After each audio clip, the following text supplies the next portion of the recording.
साईं GM सैद ॾिसो असां 7000 सालनि खां हिस्टोरिकली रजिस्टर्ड आहियूं न।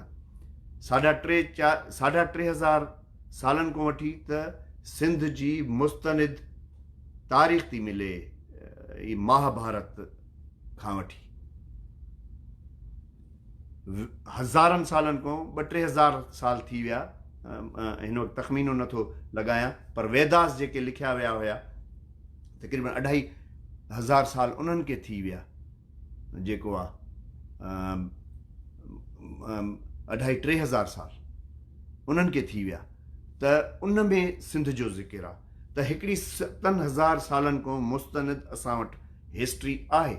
असां रुगो 5000 सालनि जी हिस्ट्री खे बि ॾिसूं त असां उन वक़्तु सिंध दुनिया जी उन्हनि अज़ीम क़ौमुनि में हिकिड़ी हुई, या ईअं चवजे उन्हनि जेके 2-3 सुपर पावर्स हुया उन दुनिया जा, या जेके सिविलाइज़ेशन्स हुयूं उन्हनि में हिकु हुई।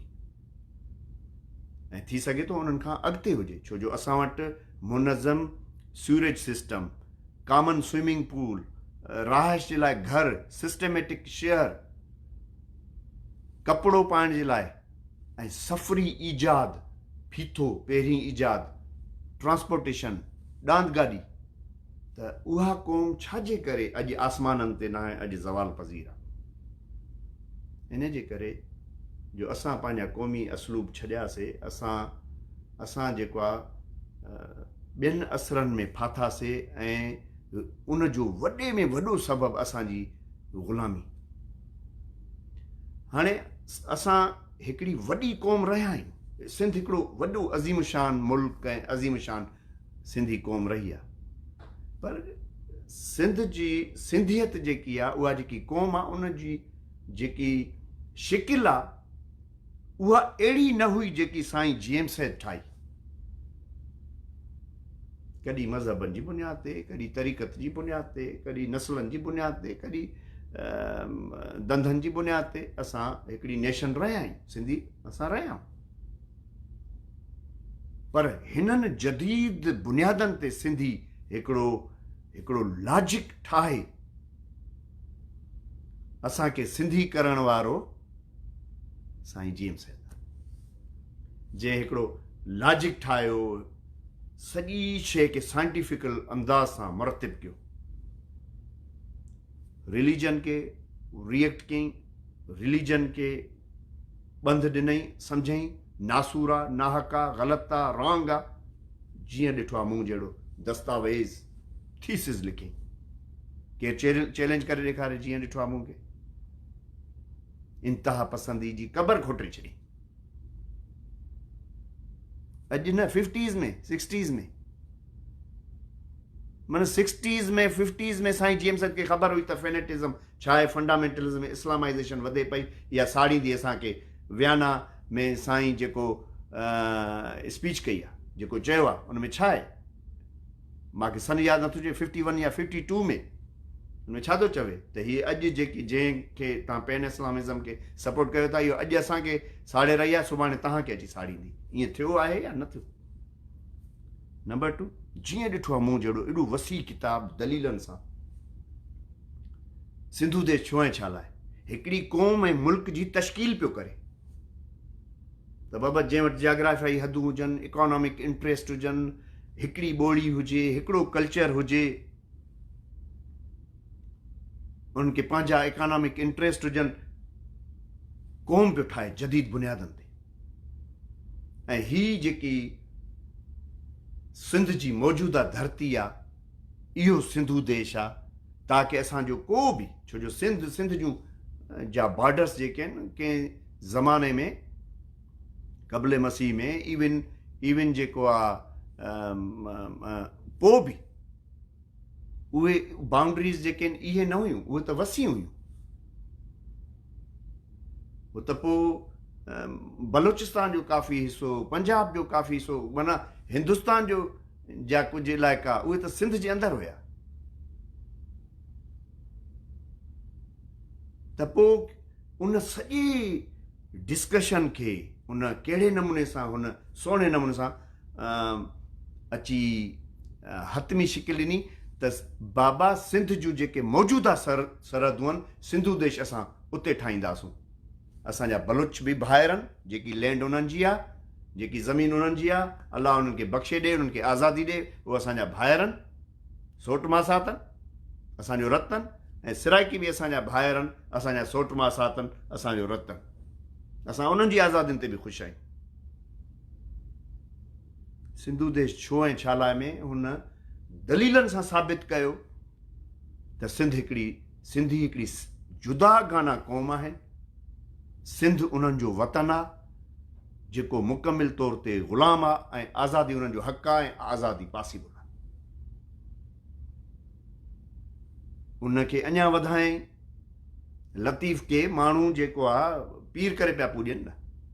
लतीफ़ खे पहिरियों दफ़ो सिंध जो क़ौमी हीरो साईं GM सैद उनजी जेकी तशरीह कई, उन सिंध जो क़ौमी उहिञाण उनखे ठाहे छॾियो, उनखे क़ौमी हीरो ठाहे छॾियो। पहिरियों लतीफ़ हुयो, लतीफ़ जा पोलग बि हुया, लतीफ़ जी इज़त वैल्यू एॾो ई ज़बरदस्त हो, पर उनखे हिकिड़े फ़िक्री अंदाज़ सां नेशनल हीरो जी हैसियत आणणु ऐं उनजी पोइट्री खे सिंध जी आज़ादी सां रिलेट करणु, सिंध जे ॾुखनि सां रिलेट करणु साईं GM सैद जो पैगाम लतीफ़ जे हिन जा बुनियादु विधा। ऐं जीए सिंध पोइ मुसलसिल लतीफ़ जा ॾियारा, उहो त वरी साईं जेको बज़्म सूफ़िया सिंध जो कमु शुरू कयो हुयो, उन खां ई उहे लतीफ़ जा ॾियारा, वर्सियूं, पोइ GS सिंध स्नो फीडेशन, पोइ सॼी GS सिंध जी क़ौमी तहरीक जेको आहे GS सिंध तहरीक उहो कंदी आई। लतीफ़ खे सिंध जो हीरो ठाहे छॾियो।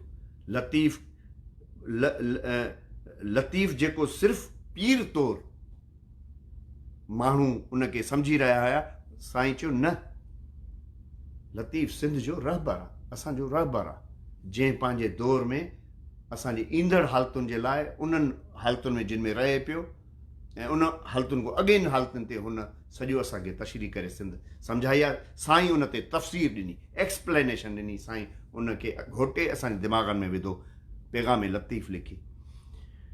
सिंधू जी साञा, साईं खे सिंध जा सूरमा, साईं खे ज़रूरत महसूस थी त सिंधी माण्हू पंहिंजे कैरेक्टर्स खां, पंहिंजे हीरोज़ खां अणवाक़ुफ़ आहिनि। इहा ज़रूरत थी त राजा ॾाहर सम्झाइजे त बाबा मोहम्मद बिन क़ासिम असांजो हीरो न,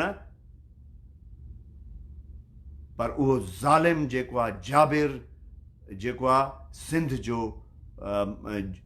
खे लुटींदड़ फोरू लुटेरो, ही असांजो हीरो राजा ॾाहर। असांखे फ़ख्रु आहे त असां राजा ॾाहर जी औलाद आहियूं।